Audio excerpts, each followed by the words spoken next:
Welcome everyone to another episode of Dynamics Corner. You know what I would want? I want my power back. And that's a change that I'm willing to bet on. That I'm going to get my power back. I'm your co-host, Kris. And this is Brad. This episode is recorded on November 21st, 2024.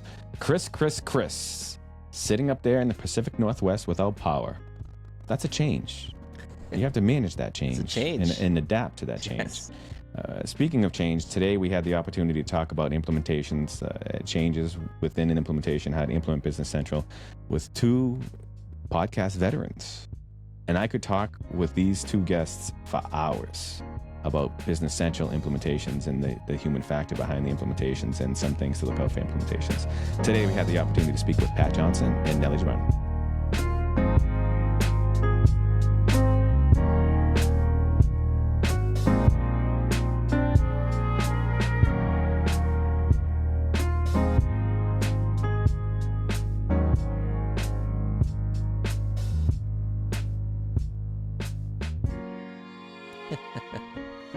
I hope so.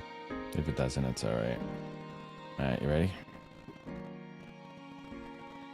Yep. Actual recording quality is higher. What is my rates? Oh, dude, it's actually uploading slow for me, too. I'm at 48%. Am I going okay, though? Yeah, Right. you're it sounds good. You're very clear, Yeah. actually. Good morning. Hello. Hi. Hello Kris, you from got power? the dark side. I have no power. The dark side. I am running off a generator. Yeah, the city just decided to clean our street. Of course, like right as I logged on. That's usually something that happens to me. That's how it works. Usually every time I start a recording, somebody will knock on the door, or the individuals that take care of the lawn will come and feel that they need to take care of the lawn. It's like clockwork. It doesn't matter. You know, I could have a different... Yeah, So it's good. Good morning, Miss Nelly. How are you doing? Good morning. I'm okay. I'm all right. I'm good. Good. It's gloomy, rainy, but It's rainy. I love gloomy and rainy. you live in Washington. That's just year round, you have right? to. You lie to yourself. It's normal. It's normal. I don't mind the rain, but as long as it's not gloomy. And I don't mind the rain as long as it's not cold. But like a cold, raw rain is not nice. Unless you have a fire. Yeah. Unfortunately, that's what I have right now. It's like, first of all, And we're no recording power. this Yeah. podcast with no power. I'm running off a generator, and it's cold, rainy, gloomy, fun. and clearly it's dark. But it is, surprisingly though, with my kids, with no electronics, we had a great time. You know what I mean? Like, we just sat in a table. We played this game called Left, Right, I love Center. that game. I don't know that game. It's amazing. It's amazing. So it's like needed, I guess, in a connected world. But you could only do that for like 2 days, right? And then you're like, okay, we need Yeah, we need something else. internet. And then Dude, how long have you been without power? So what's today? So Thursday. So that means we haven't have power to Tuesday. So we're not expected to have power back by Saturday. So it's pretty crazy. That Is this gotta wait for typical? a couple Like, more does days. this happen often? It's not typical. So we got hit with what they call bomb cycle, a bomb cyclone. And if you look at the images, I saw it yesterday, and it looks like a hurricane. And you just get high winds. We had like 65-mile-per-hour wind, and so it was pretty scary because I'm out in the woods with lots of trees, and so a lot of neighbors had trees fall on their property and then on their house, unfortunately. So hopefully everyone comes out okay. Whoever's dealing it, if you're out here in the Washington state.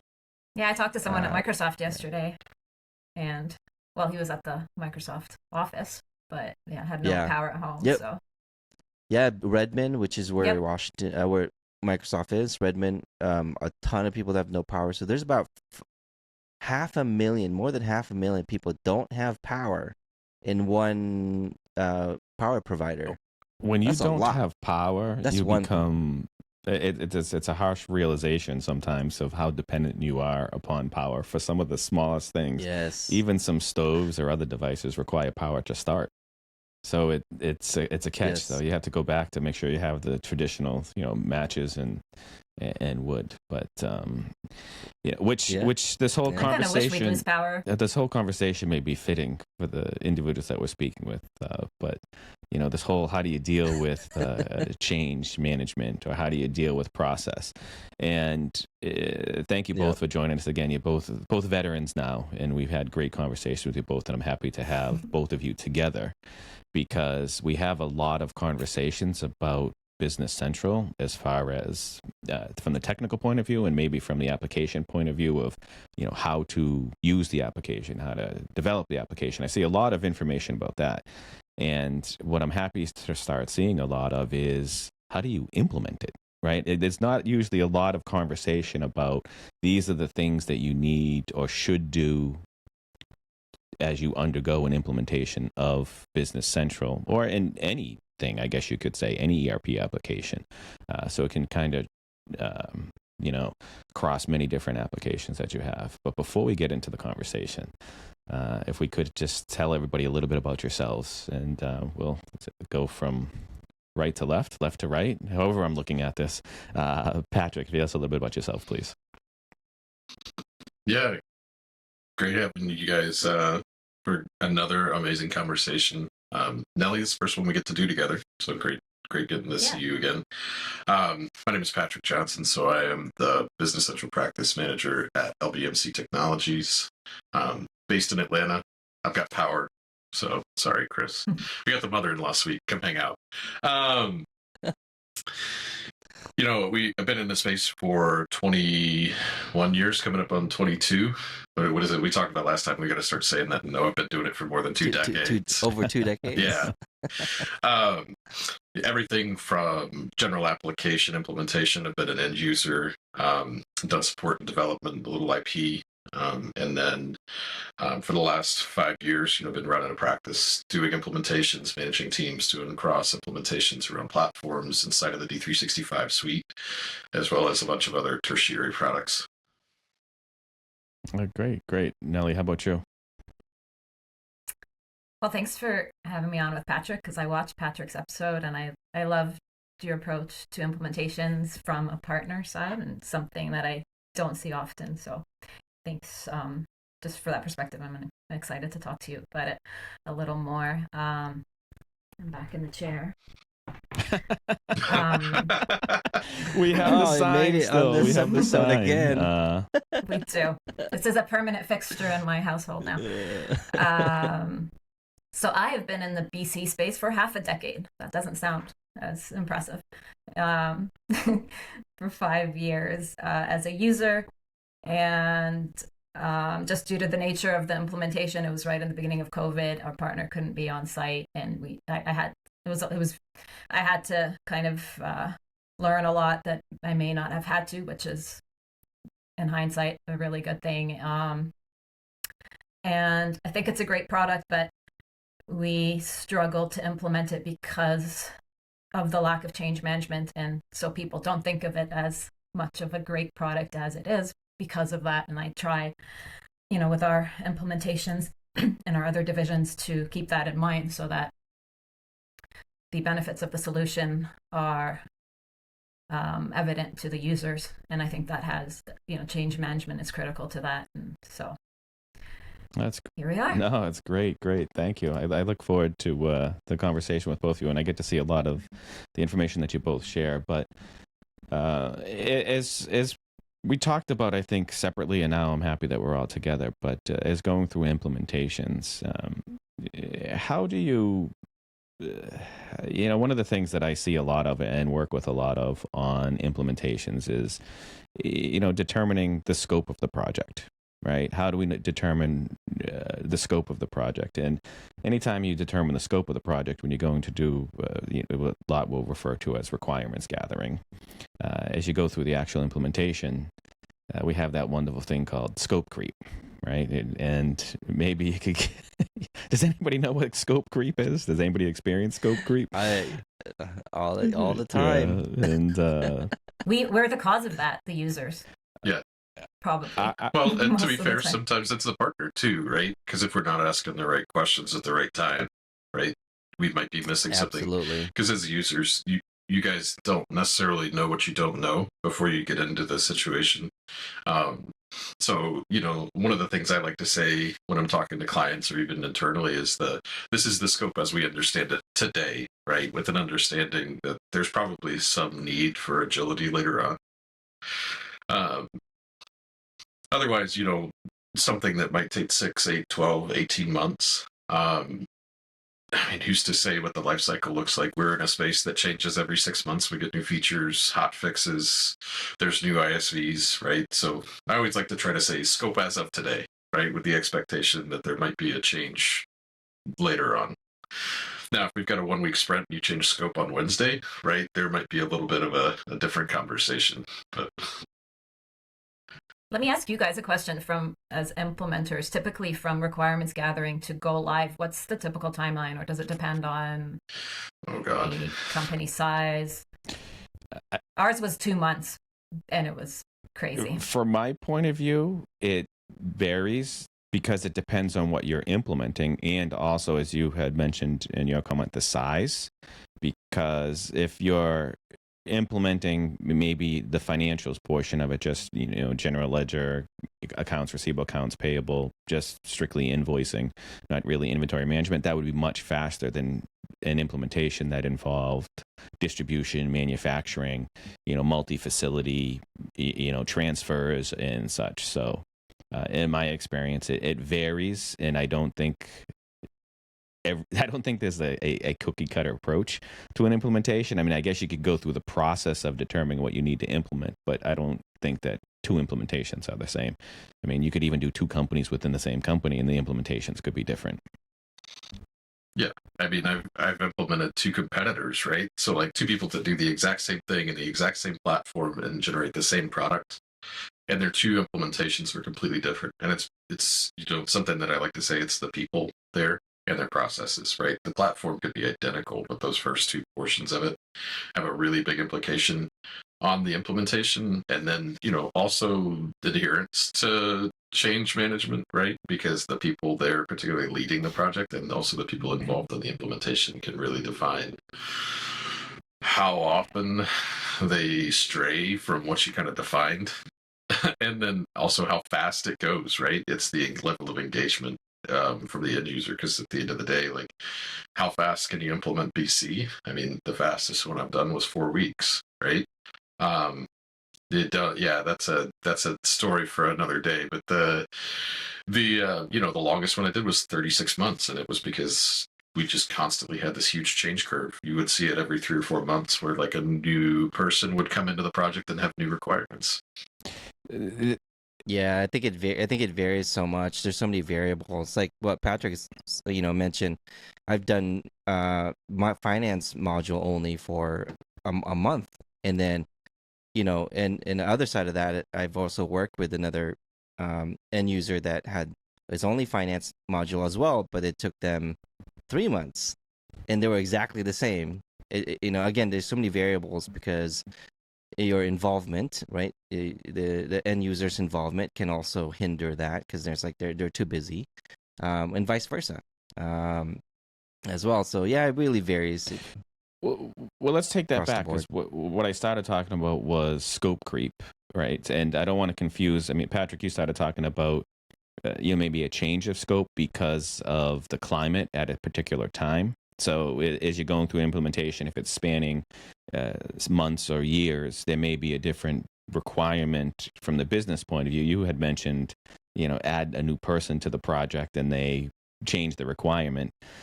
Let's take it back to how can we minimize the scope creep, which to me, scope creep means we've already gone through, or an organization has already gone through a determination of what is needed. And then as they're going through the application, or they're going through the implementation, they say, oh, can we add this? Oh, can we do this?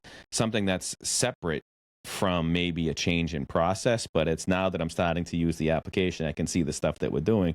I'd like to have new things added. From the user point of view and from the partner point of view, working together, which is why I'm excited to have both of you on, because we can have maybe two different perspectives or maybe two different thoughts on it from different angles. How can we minimize, or how can someone minimize that? Because to me, I've seen that that's been costly, not only costly financially, because you often require additional time, and costly because of, again, time. It will maybe push the implementation off from your go live date if once you schedule one. And if you do have it scheduled, you're trying to squeeze some stuff in, you may not get the stuff thoroughly tested or thoroughly trained. So how could you minimize that risk? And then I always have to go back to my famous question, which I'll ask afterwards. Here, maybe I'll start from the partner side, because we're usually driving some of that conversation, at least in the first couple of weeks.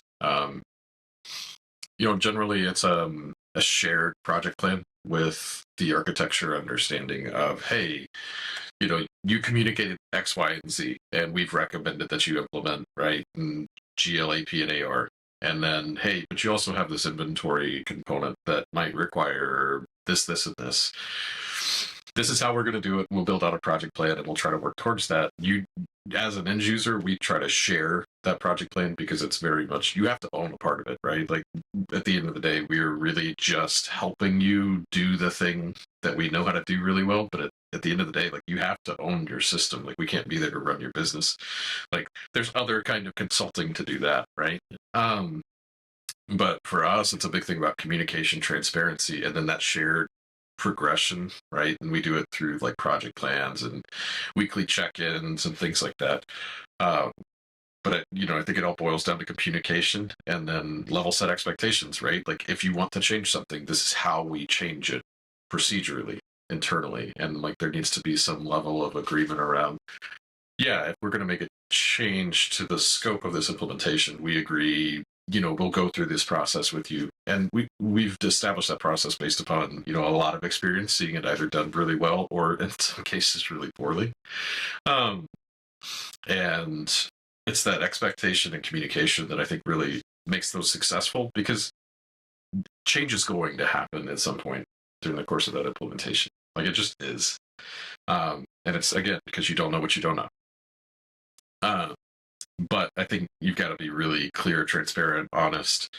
And that's bi-directional communication, right? Like, it can't just be the partner driving the whole process of the communication. Like, the end users have got to communicate back to the partner what their expectations are, because it's not all on the partner and it's not all on the end user. Like, there's a reason they call us a partner and not an implementer, right? And it's because a partnership exists between the two groups.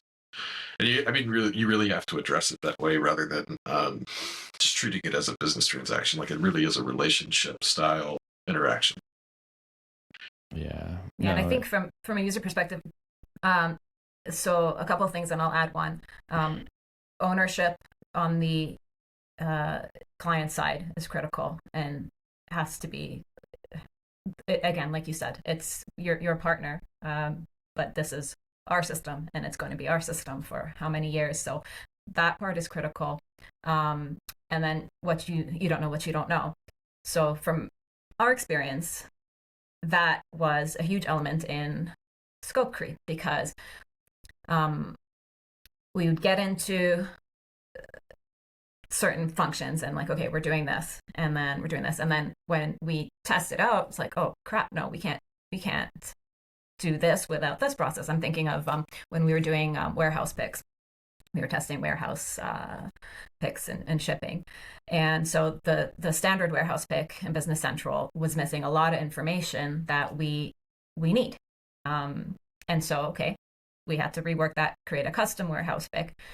And so I think that discovery phase, and Kris, I think like you talked about this a lot, a thorough discovery of what the client or the customer process is, and like down to the nitty gritties, so that you can incorporate that into the scope before actually doing it and then realizing, oh no, we need to do that. So that's something that I would emphasize. Like even the details that you don't think are going to matter, they do end up mattering when you're actually live or testing.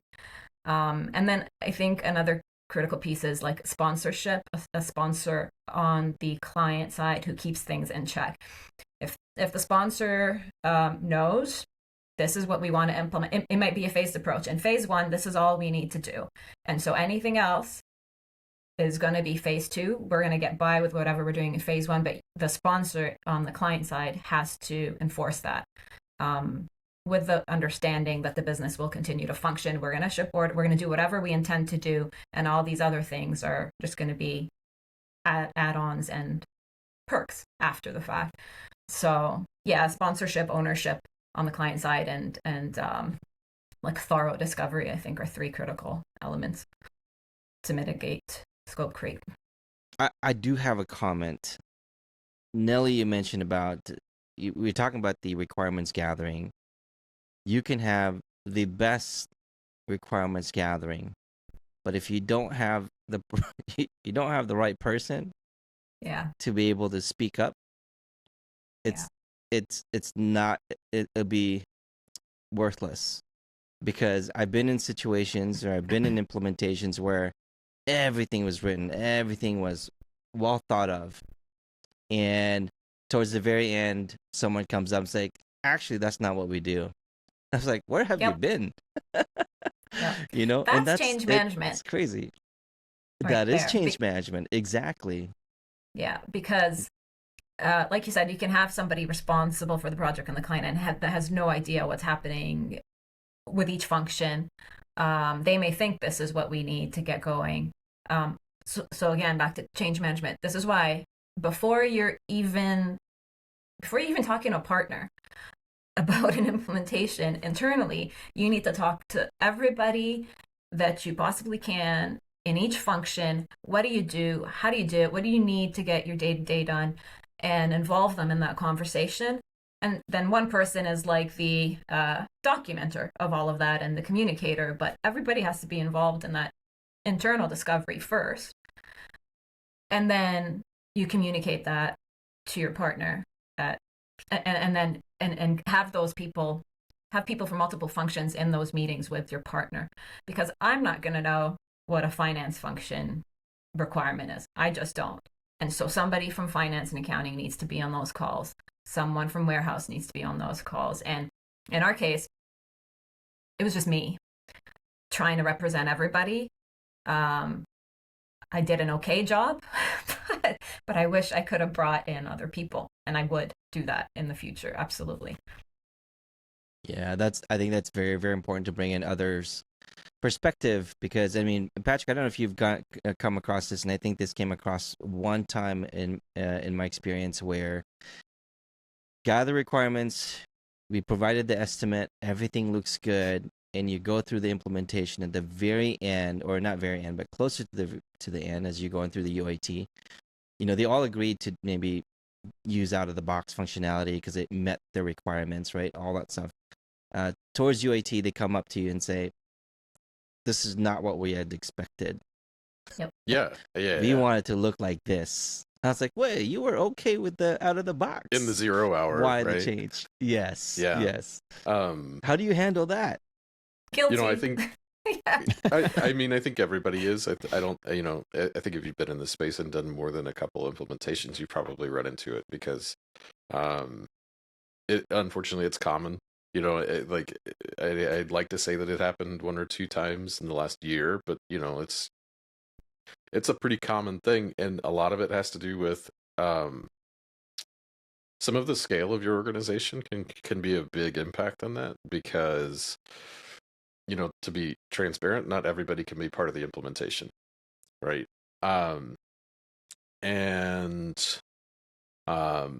You know, back in the day when I was doing a lot of implementations, my thing was warehousing and manufacturing. and unfortunately, those guys are usually underrepresented in Yeah. the implementation groups.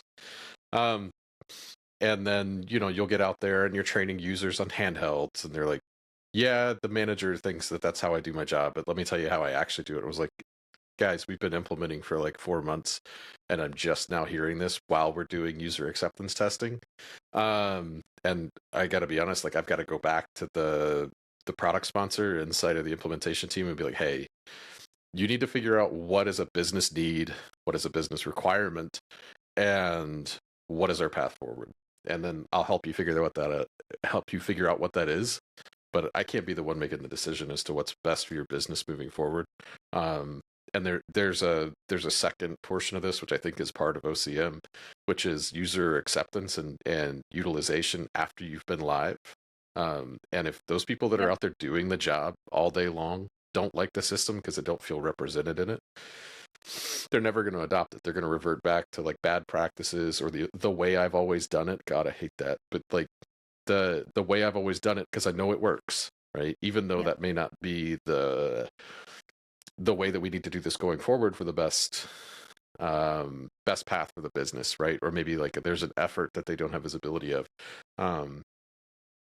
But if they don't feel represented in their voice as far as like, this is how I do my job, isn't represented within the implementation, you'll struggle, and you'll end up with OCM.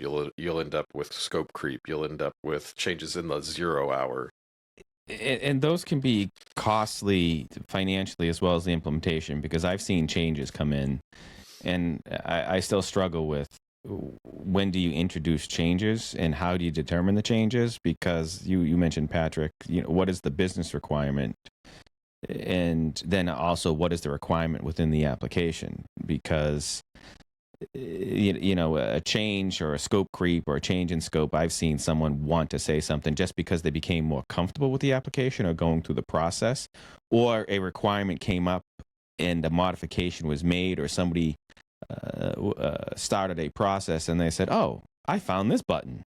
This can do this. Oh, that would be so great if we could do this, which could throw off the entire process that you put together and sent it back. So how can someone determine the difference between a business requirement and a business requirement within the application?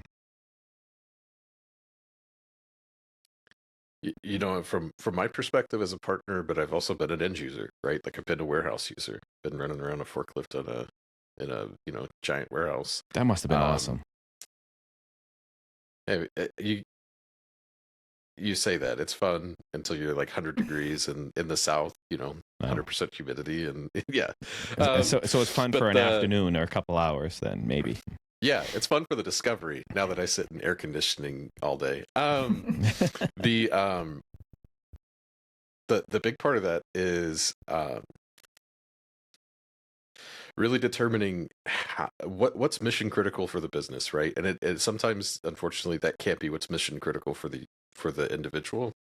You really have you've got to have, as a partner and as an end user, and probably more so important as an end user, have a clear vision of what do I want to do, and this is like such a horrible cliche, but it's true. Like, what do I want to do in the next 5 years, right? And then help your partner understand those goals and why you're making some of those decisions. Obviously, you can't tell them everything, but at least give them some indication so that we can help you through that process. Because much like you were kind of describing, Brad, where you might have a user say, oh, I didn't know I could use that button.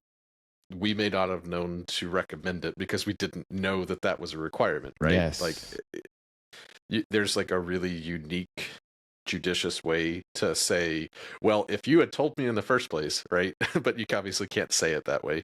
But it's if we understood these requirements at day one, we might have recommended a different path. And in some cases, it's like a blip, right? Like it's a day of work to change it. And in other times, it restructures a lot of the organizational change as well as the system. So, but to take that back, I know, Nelly, you probably have a lot to add. I'll pause for a moment, but I get excited about the topic. I'm trying to No. I will pause in a moment. Okay. But what you're talking about is similar to my question. Is there's the business requirement. I may be a business manager, business owner, or someone who's driving the future of the business. And then you also have the individuals that are performing the actions daily that will have requirements based on what they know. So now how do you, in essence, then filter, okay, here is the requirement from the user. How does it align maybe with the direction of the business? Because to me, if you're going to switch to a new ERP system such as Business Central, there's a reason for it. The reason maybe you want to get efficiencies, you want operational gains. There's some sort of reason. So the requirements that a user has, how do they align with the direction of the business, and how do you make sure that that comes together? So then also when you're going through the implementation, it's not somebody saying, oh, I found this button, it would make my life so much easier. And like you said, it could shift you in a different direction. It's tough. Yeah. See, this whole implementation thing's chime in tough. there? Yeah, I'm jumping in. I'm being quiet. I'll mute myself. No, that's fine. I think this is where a phased approach is important, because you can have, okay, this is our ultimate perfect ideal vision of the system, incorporating what the users need and everything. And like you said, Pat, like as the customer or the sponsor, you communicate those things to your partner. What are all the requirements? But at the same time, you've got to be communicating what we're going to accomplish in a phased approach to your people. So, okay, you're not going to have this functionality for a little while, but we're going to get by with this because we need to keep the business operating. We need to keep shipping orders, whatever it is that we want to do. But this is in the next phase, and we're going to do this. And then in the next phase, we're going to add this. There has to be like a minimum viable product. If you're kind of talking agile, like this is going to keep us going. And your people need to know that, like, this isn't the end of it, but we have to do something. And then we can talk about something else in phase 2. That's frustrating too, because as a user, there have been things that I've been told are going to be in phase 2. And I'm like, but no, like, we want that now. We need that now, and it's going to suck. But it's a give and take. But I think communication and conversation with your people from the beginning about what we're going to do helps that. Just let them know, like, this is the plan. This is what we're going to try to do. This is what we want to accomplish. And it's not going to be all done overnight. Yeah. And I don't know, typically you're doing phased implementations, or is it like start, end, and we're done? That depends that really depends, because a partner would do I consider your partner as the organization that will, or your partner would be responsible for executing your vision, right? Because they know the system, but it's really up to you if you want to do phases. I've been in implementation where, like, I don't want phases. I want everything I need to do to get my business running.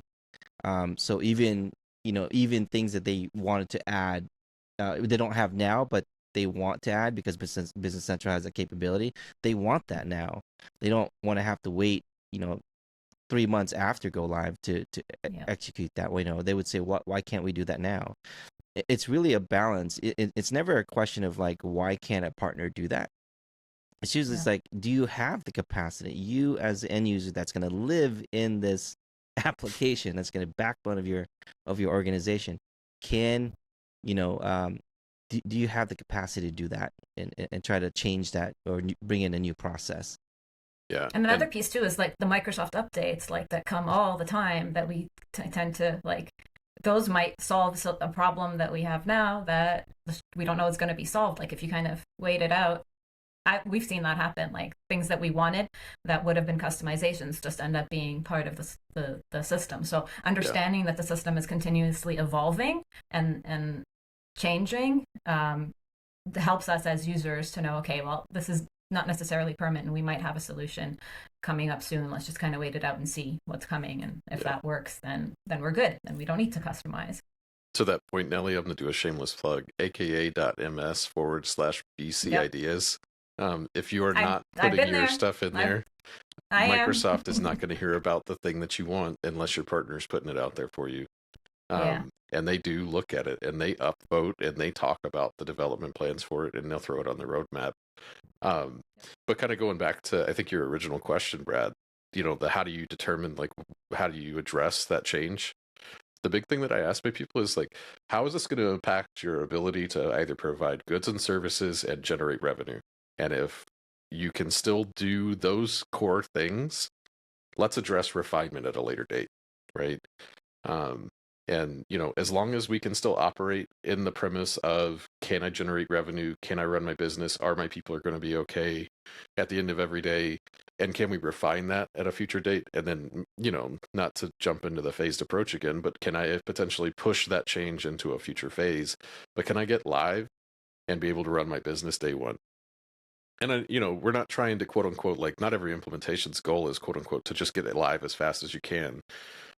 But if you're going to jump into an effort like implementing Business Central or any platform, right? Like, the goal has got to be continue business operations as quickly as possible, because the implementation is a big interrupt, right? It's pulling people away from their day-to-day jobs, and then get them back to being able to run the business and generating revenue,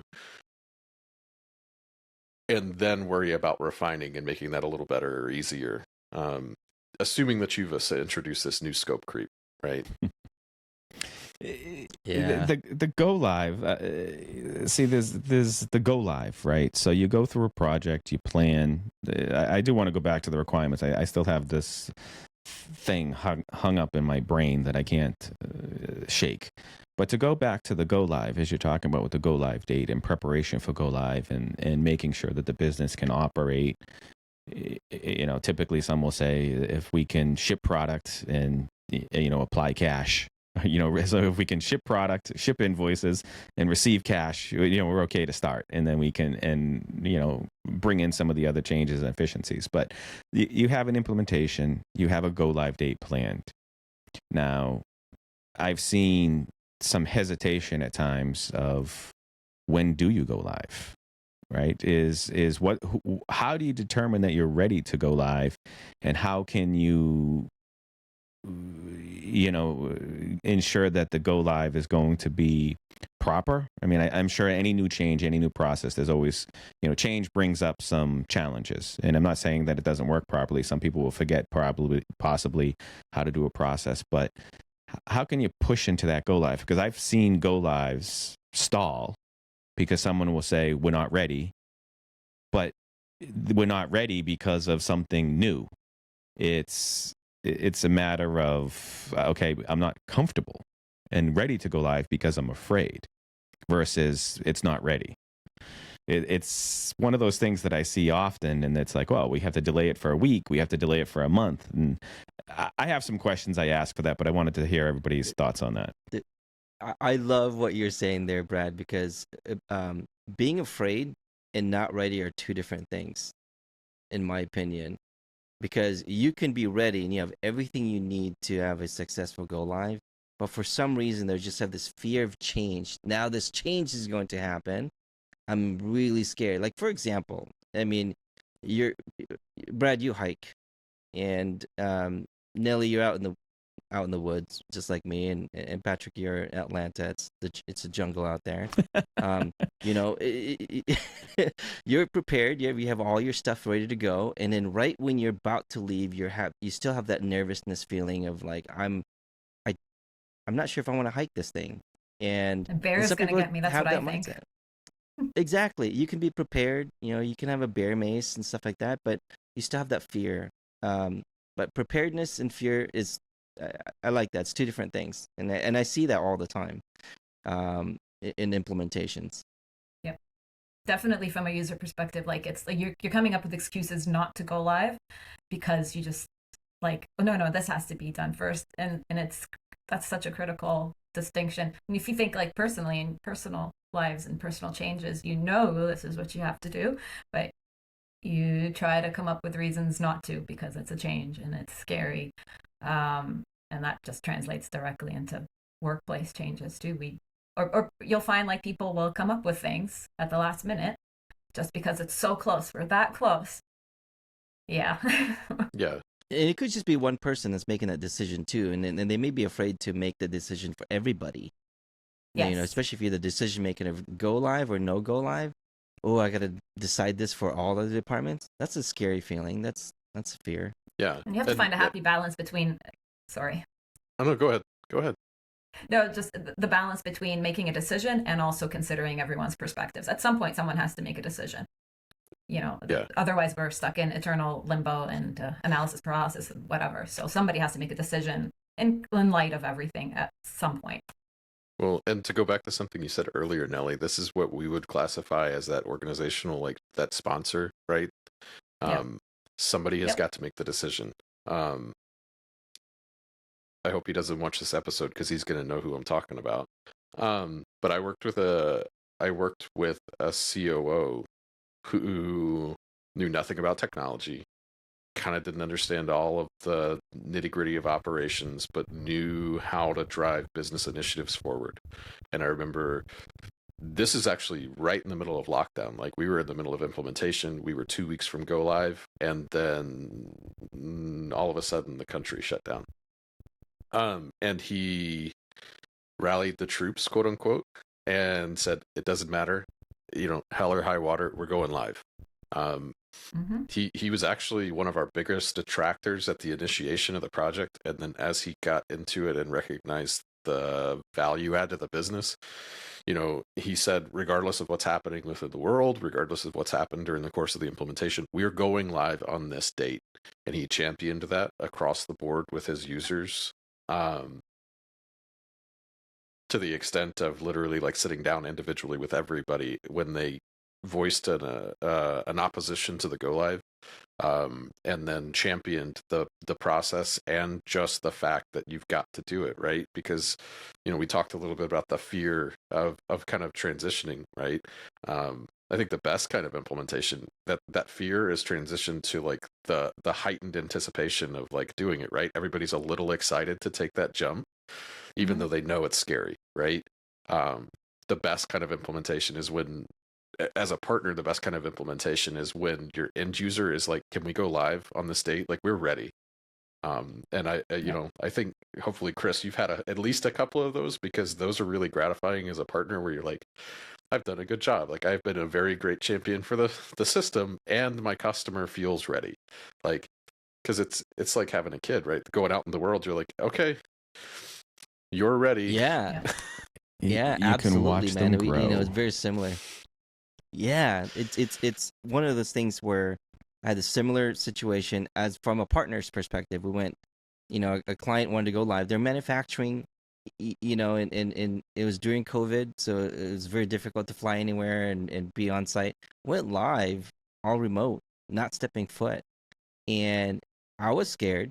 It's like, I'm not there to like hold their hands, but we did all virtual, and I worked with somebody on the other end that we were both ready, and our mind, our time, it's going to be dedicated to this, and it went smooth. And then like you said, it's like it's an amazing feeling to see them flourish and be able to just run the system and not be, not have to wait because COVID was happening and they weren't sure if they can run this application. No, they just like, let's do it.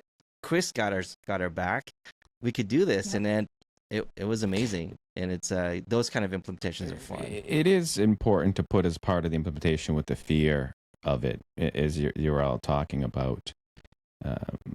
Sometimes the fear is they're just afraid of the new system, and I've even come across where requirements that surface after they start using it and they become comfortable with it because it is new, they realize that they don't need that change any longer. Because I remember working with an organization. They were going through implementation. Someone was going through, and they always would say, well, in the old system we would do this, well, in the old system we would do that, in the old system we would do this.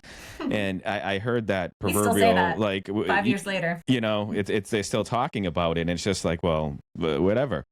But after they started going through the process, this was an organization, they went through an acquisition, and they had to look at the system that the company that they were acquiring was using.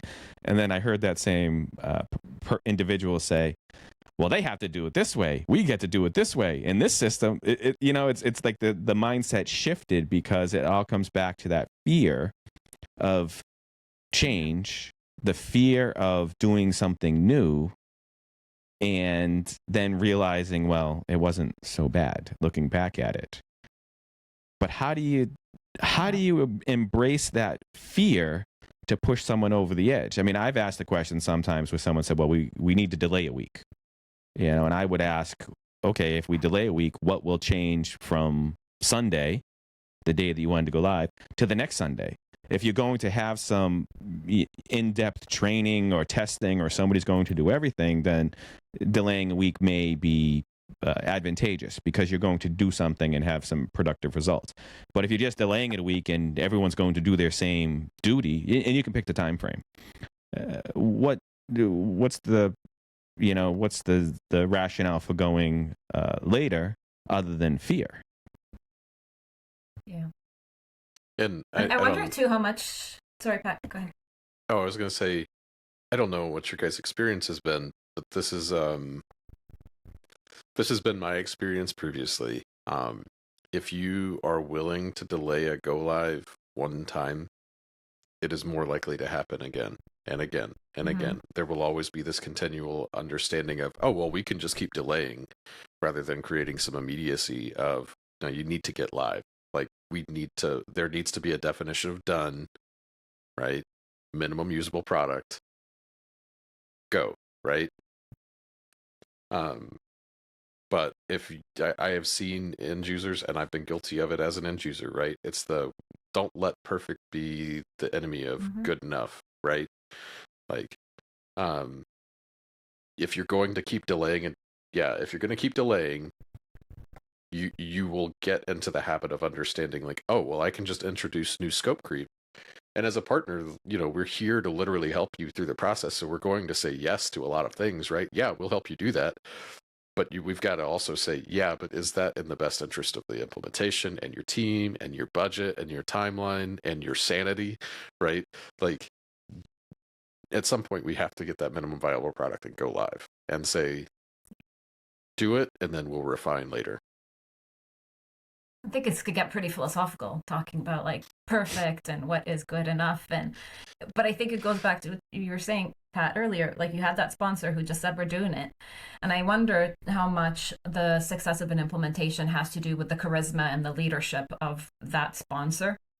It's kind of like, I think of school, like a teacher can make you love or hate a subject based on the way they present it to you, or the way they have you interact with that subject. And I think that might be a critical element in the success of an implementation. Who's leading it on the client, and do people trust that person, and what kind of relationships do they have with that leader who's if I trust my leader and he tells me this has to get done, then I'm going to trust what he says or she says, because I've established that trust relationship with them. And so if somebody just comes in and it's very top down and we're doing this like it or not, and you don't have that rapport with your team, it's going to be hard to have them embrace it. So I think that's a critical piece, and that you just it depends on who's who's there. To comment on that, like the sponsorship is very important. But like overcoming that can sometimes be a simple conversation of like, hey, you got me, I got your back, you got my back.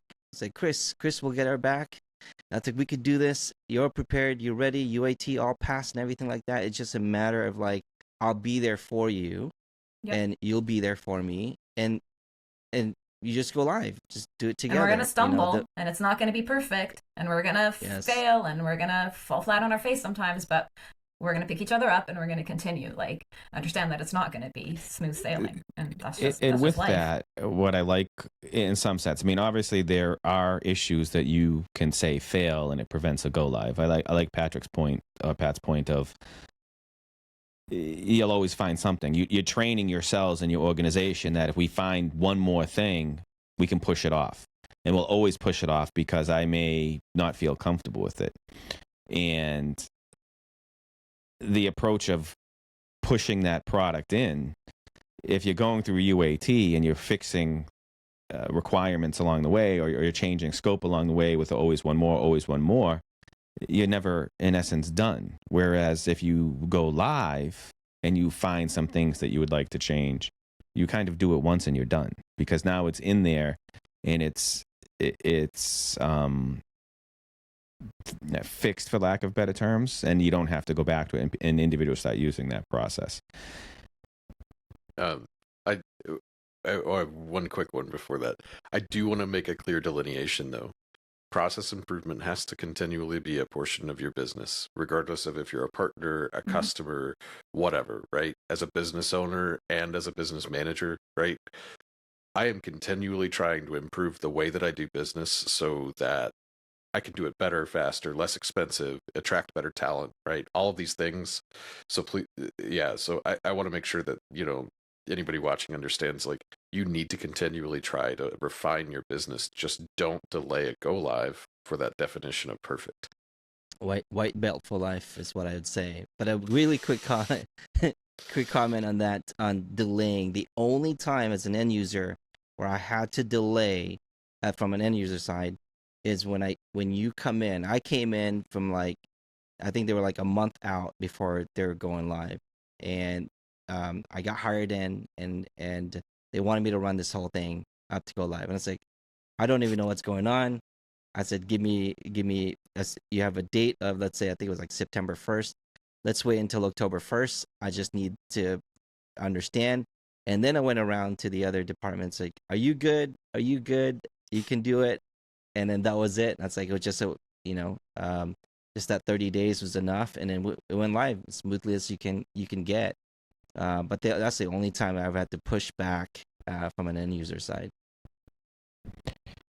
With something that you said, Pat, and Nelly, you had mentioned it too, with continuous improvement and with the application changes and refinement.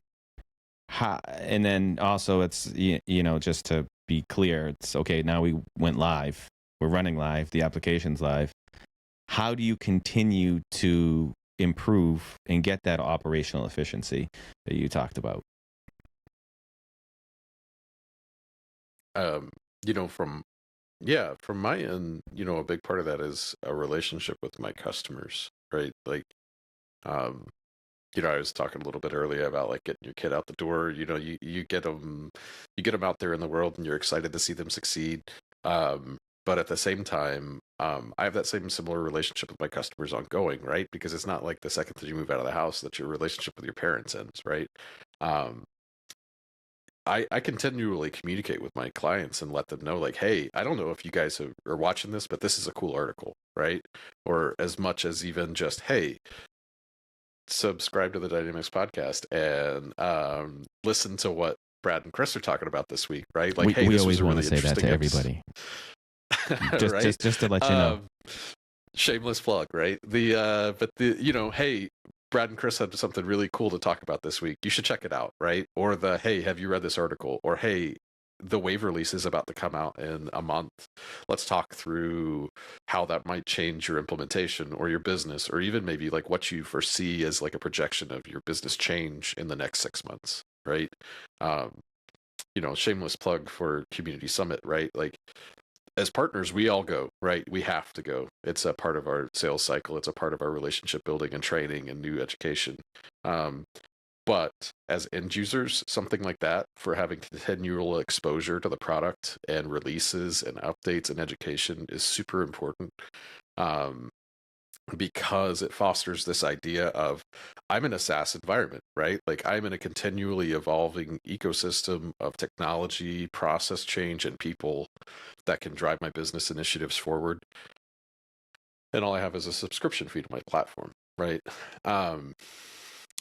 It's that idea of like continual change, and it's part of being this community, right? Like, it's an ecosystem, right? It's a living, breathing organism that really is, it's defined in different roles between partners, publishers, ISVs, and end users. And we're all part of this. We have to communicate and talk, and we have to make sure that everybody's aware of the things that are coming out.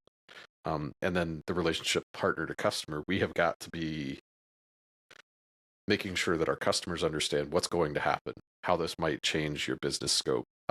Hey, that ISV that you're using, there's a new product release coming out for it. Or, hey, have you checked out subscription and recurring billing? Because this is going to be really cool in October, right?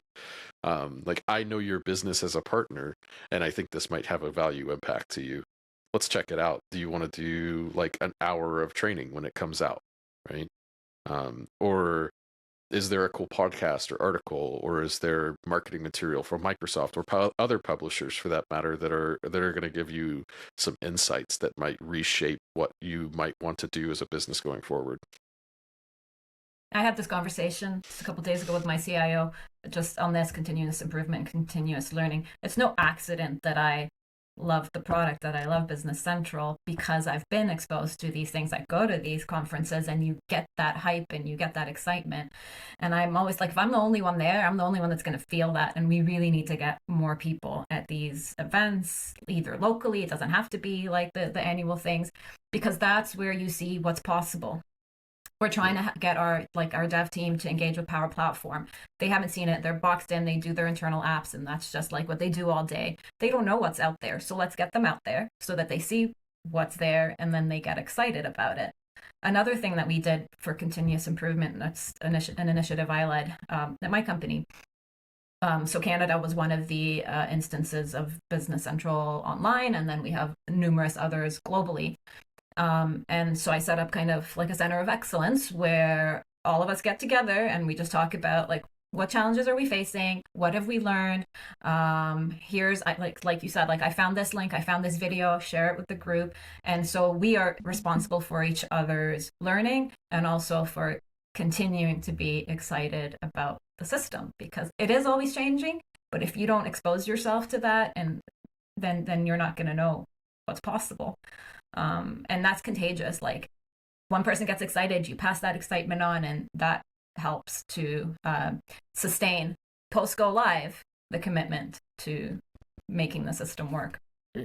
And enhancing the implementation with some new features or functionality, or it's not even the new features of I'm new to the implementation, maybe not necessarily new to the product, can still help drive what the goal would be to be able to be as efficient as possible with an implementation or with your business, right? Is that the number one goal? Like, how would you say like the number one goal of a business is? Any business with an application? Is it to become as efficient as possible? Is it to conduct business? What would you say would be the number one goal of a business with an ERP implementation? I would say something really maybe not typical, but that your people are happy using it. That they're day in and day out, they're spending 8 to 10 hours in this space looking at this screen. I'd want my people just satisfied with it and happy with it. That would be my number one goal. That's maybe not a typical business goal, but if they're happy, your business is going to see the effects of that. But yeah, I guess efficiency and cost savings and productivity might be like your typical answers. No, I like that. I like the people are important. I mean, people in an organization are important. They're the ones that are going to drive the business. I mean, there are some things you can automate. There are some things you can streamline, but still ultimately where we are, there's usually people involved somewhere along the process to make sure that it's being done properly. Yep. So until the sales order agent does everything and the purchase order agent does everything, and then we don't need anybody anymore. I'm kidding. That's not what's going to happen. That would be the quote in the clip we use is Nelly, that 1 minute clip, yes. Nelly saying, until the sales order and the purchase order agent do everything. Then we don't have to care about the people. Yeah. We're going to replace them all with the Copilot anyway, right? Please edit that out. No, one of the things that I heard a couple of years ago that was really an interesting thing, because the first thing I always ask people when they come to the table looking at BC is, why are we having this conversation, right? Like, what is the catalyst for change? Yep. And one of the most interesting things I heard, and I've heard this a couple times recently, was we're using this as a platform for growth, right? Like, we've hit a threshold with our current technology stack, and we need to be able to advance, innovate, and develop either better processes, automate, broader outreach, right? Like maybe this implementation is a subset of a larger technology goal. Like, hey, we're going to get into the e-commerce space. Like, we want a broader market. Right. It doesn't always have to be a business decision, because I think a lot of the times this becomes more of an emotional thing for a lot of people. But you really got to look at the why, right? Why are we having this conversation? Like, why are you moving the product forward? And I don't think it's the same for any two companies, because again, people and processes and product are different. But one of the more interesting ones I've heard recently was that, this catalyst for growth and change, right? We're going to leverage newer technology. One of the things that I know Kris and Brad and I have talked about a lot is some people on some legacy platforms that have kind of just, regardless of whatever's happening in the industry, like they've potentially hit a glass ceiling of, we can't grow anymore because the system won't let us, right? May or may not be true, but I've heard that a lot in the last 6 months to a year. And now we want to use this implementation to grow the business, right? Yeah, and it's interesting because people don't realize in human history, change is what drives growth.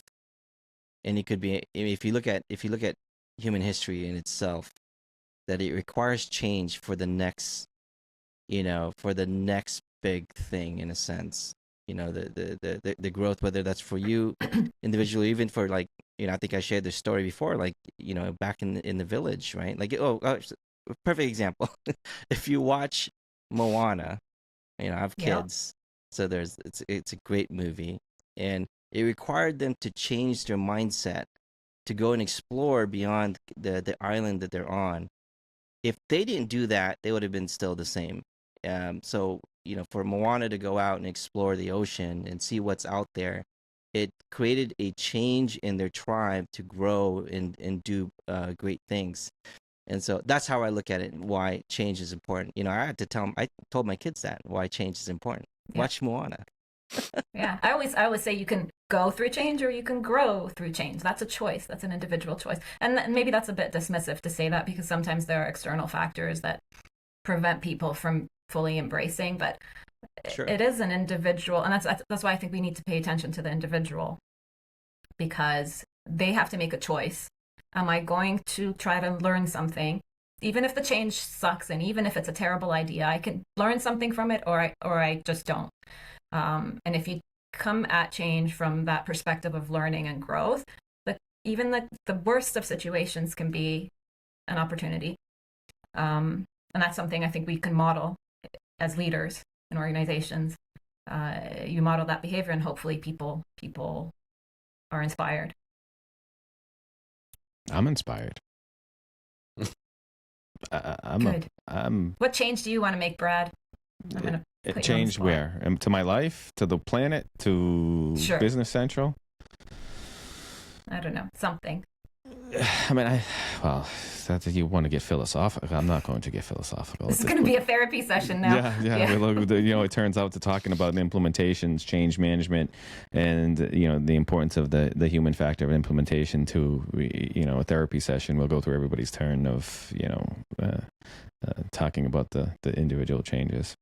No, it's implementations to me, as I had mentioned. I'm happy that we're talking about this topic. I'd like to see more of the topic of how to go through an implementation. As I had mentioned, I see so much content on this is the new feature, this is the new functionality, but to be able to see how you go through an implementation and adapt or adopt to the changes, which is important, which even brings me to the question you had mentioned, that there was a requirement.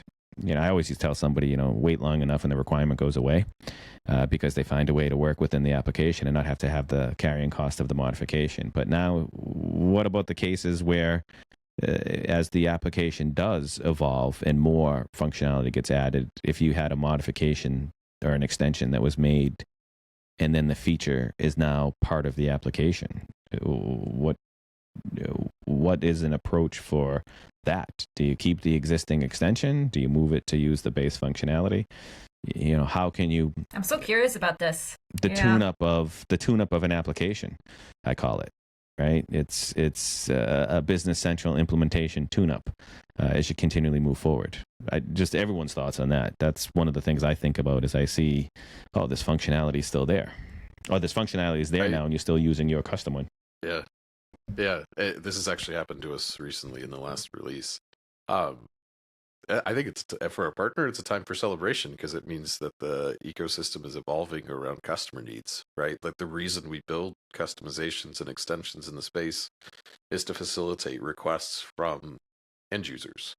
And when we see that added to the base application, that means one, Microsoft is innovating around the demand of the client base. And two, it means, the base product, which is continually upgraded and supported, is going to meet the needs of my customers forever, right?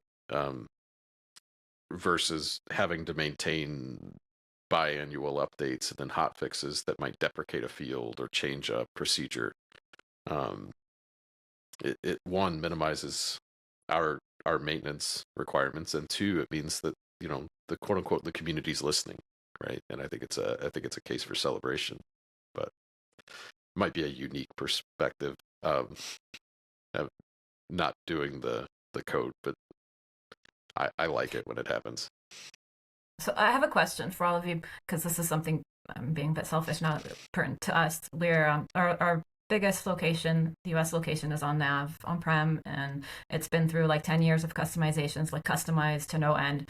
And we've just kind of, in anticipating for the transition, re-implementation to Business Central Online, we kind of want to put an approval process for any modifications, any customizations to Nav right now. And we're trying to figure out like what should be considered to be a critical customization that can't wait and that we should approve, and what should we try to live without because we don't want to kind of accumulate sunk costs and tech debt as we anticipate going on to Business Central Online. Like, how do you determine what is a critical customization when you know you're going to change? I'm having this I had this conversation this morning before this call. Perfect. I have a client in the similar situation. The first thing you got to do is look at the version of Nav that you're on. 2018. And, so that's okay. And then you need to see and try to keep this high level and not hyper technical, but you need to look if you have extension based modifications, right? Because I feel like there's probably a lot of people out there that are going through the same conversation, because those extension based modifications can be lifted in the cloud a little more easily. If they're not, then I think you really have to start taking a look at the thing that I mentioned earlier, which is what is limiting us from being able to generate revenue, right? And is it a refinement, or is it something that is maybe even no longer pertinent to the business, right? Because the evolution of your business, let's assume you went live in 2019, right, on 2018 or something like that. Like, we all kind of went through a pretty dramatic shift over the last 5 years. Either technology, commerce, just our day-to-day lives. Are those requirements still the requirements, right?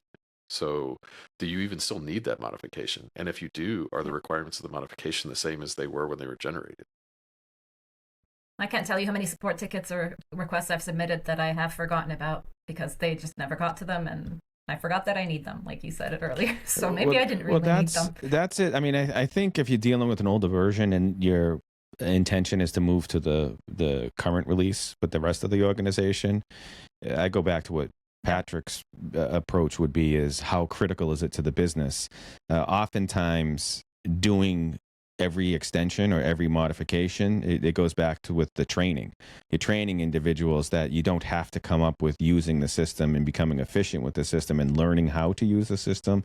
We can just make a quick change and now I get what I want, without respect to how does it impact everybody else in the system. Because on top of that, I'll go back to the question you had before, but on top of that, any modification or extension that you make does have the potential for downstream or upstream impact. So we may save 5 minutes for one person, and I've seen this, but what it ended up doing on the downstream effect was adding hours of work for others because of that slight process change.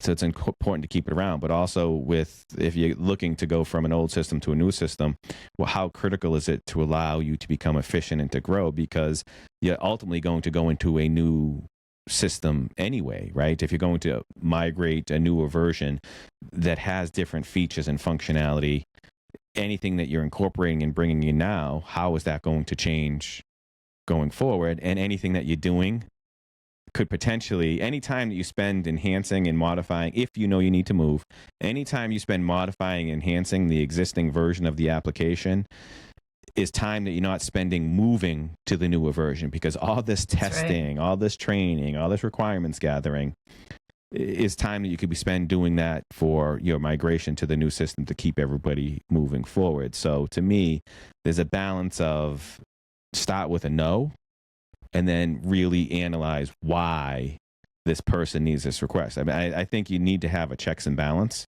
on all of the modification requests to an implementation because of all the things that I had just mentioned. It benefits one, but the time spent on it, does it benefit everyone else the same? Or does it cause problems for others as well? I'm calling it the No More Nav Mods project. Like, that's it. We're done. Yeah. No more. Hashtag base application. You know, the other part of that too, going back to what you're talking about, Brad, it's not just the effort to do the migration. You're also setting yourself up. Anytime you make a modification to the base application, you are instantly setting yourself up for the potential of long-term cost to maintain that modification. Anytime you make a change to what's been published by Microsoft, you are potentially looking to have to maintain that through perpetuity, right? Because, you know, in theory, BC is the last ERP anybody needs. But are you going to have to pay, I don't know, a couple $1,000s every 6 months because Microsoft changed a field, or maybe the modification you did has like a really big dependency on something? You definitely got to look at the long-term implications of making those changes too. It's not just the, you know, am I saving somebody 5 minutes or even an hour? It's the, what might this cost the business over the course of 5 to 10 years to maintain it? Yeah. Right. Yeah, it's like maintenance cost, right? And It like, is. It's just like back in the nav days, you pay what, 16, 18%? There is always a Maintenance carrying costs, you gotta cost do that to for a modification. extension. I mean, that technical debt that you carry, you have to Yeah. incorporate in the process wise. I mean, I'd like to see as few modifications as possible. Again, and I don't confuse personalizations with modifications. I mean, fortunately, within Business Central, you do have the opportunity to make personalizations. Personalizations, to me, are what I favor because you can change the appearance of a lot of pages, as you can say, and even change some of the processes all through personalization. But that personalization stays with the application. It's not an extension. The only thing I will say that I have seen with some personalizations, as new features and functions come out, you just have to be aware that your personalizations may limit accessibility to those. But if somebody's keeping up with it and seeing how some, you know, at least as Pat's point was, you know, be aware of what's changing and then see how you may be able to utilize some of those changes to become efficient within your implementation. I could talk about implementations for days and the philosophy behind it. But with that, I have to thank you both for your time today. I always enjoy speaking with the both of you. And now, speaking with the both of you together, we'd have to see if we can get you both back on again to talk about some other implementation This challenges. is a continuous topic, right, Yeah. Brad? Continuous topic. It is. Continuous It is. It's improvements. as you go through the implementations, as you go through never experiences ends. with implementations, I think it's important to talk about implementations. It's like I said, it's not all about the features and the functionality. It's about how do we implement it? How do you go through and implement it? It's not something that you can just turn on and click a button at this point. I'm hoping one day you can just say, click, set it up for me. Yeah, because most of the issues that you deal with implementations, you can minimize that risk or even minimize it entirely based on just preparation and talking about these, you know, on podcasts like this, because it just prevents it from happening. So with that again, Can I ask you to do an episode on like the best implementation and the worst implementation? Like, that'd be fun to see. Oh, That might be so much to contentious. choose. Yeah. Just kidding. we'll have to do a survey on that I'd one. like to see. Yeah, I could tell you some of the things that, you know, are consistently a problem, or, you know, which I think we talked about a lot today, but I'll tell you the very best thing an end user can do when they're looking at this, and it's take an inward look at your business and figure out what you want to do, right? And then let the system help you do that. Don't always try to define, like, I want to be able to do this in the system. Say, begin the conversation with, I want to be able to do this in my business or my day-to-day life, and then work with a partner to be able to define what that might look like in a system moving forward. Because if you start from the application, you might pigeonhole yourself in it, because, and I'm going to keep harping on this to the day I retire, but you don't know what you don't know, right? The partner's job is to know the ERP and processes and have experience doing this. Like, communicate your business need and then let your partner help you understand what the future roadmap might be in the system. I like that. Well put. I like that. That's very well put, and I appreciate that, Pat. But in addition to that, you don't know what you don't know, but also what you know can also be a poison for you too. Because because you think you know something, or you know something, you're not sometimes as open to look at new things or looking at alternative ways to gain some of that efficiency. So you don't know what you don't know. This kind of just is an add-on to that, right? Because it is true, you don't know what you don't know.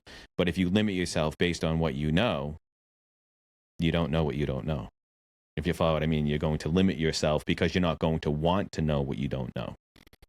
That came out poorly, but I think everyone gets the point of what I'm trying to say. All right. Again, thank you both for your time. I hope that we can schedule to have a follow-up to this to talk about some additional key points and implementations as everyone progresses through. But as we conclude with this, Pat, would you mind telling everyone how they can get in contact? Jeez, I'm all tongue-tied this morning. How everyone can get in contact with you to learn about all the other great things that you're doing, if they have any questions about implementations or need assistance with implementations. Yeah, happy to speak to anybody around the space, either from, services or just, to have a conversation around the product. You can reach me at Patrick, Patrick, .Johnson, JOHNSON, at L, as in Lima, M as in Mike, B as in Bravo, C as in Charlie.com. Happy to have a conversation around that. I'm really active on LinkedIn. Feel free to reach out and connect to me there. Happy to have any kind of conversation or just, bombard you with a bunch of information around BC. Other than that, you can find me at any of the conferences. I'm a big bald guy floating around. And I appreciate all that you share as well, too, and bumping into you, another bald guy at all the conferences. Nelly, how about yourself? How could anyone find you to learn some about the great things that you do and share about change management, as well as everything else within Business Central implementations? Yeah, LinkedIn, Nelly Jebran. Find me there. I'm there like every day except the weekends. Sometimes the weekends. So you have LinkedIn hours? Typically, I'm sharing things on. You have LinkedIn office hours? Except I'll be in the weekends, open weekends, 10 to 6. Weekends are for baking. So that you'll find me on LinkedIn doing pizza and stuff on the weekends. But otherwise, I'm talking about change management almost every single day, because implementations are everything to do with the people. And so I try to keep that forefront in everything that I'm doing. And I'm so glad I got to talk to you, Patrick, today, because I enjoy and I learn a lot from seeing how things play out from the partner perspective and from both of you, Kris and Brad. So thank you so much. Oh, thank you. And thank you both again for your time. Time is truly the currency life. Once you spend it, you can't get it back. I'm a firm believer of that, and it's how I live. And I appreciate the time that anyone spends with us, because it is time that you're not doing something else. So thank you again. I look forward to talk with both of you soon. Ciao, ciao. Thank you, Kris, for your time for another episode of In the Dynamics Corner Chair. And thank you to our guests for participating. Thank you, Brad, for your time. It is a wonderful episode of Dynamics Corner Chair. I would also like to thank our guests for joining us. Thank you for all of our listeners tuning in as well. You can find Brad at developerlife.com. That is DVLPRLIFE.com. And you can interact with them via Twitter, DVLPRLIFE. You can also find me at matalino.io, MATALINO.io. And my Twitter handle is Matalino16. And you can see those links down below in the show notes. Again, thank you, everyone. Thank you, and take care.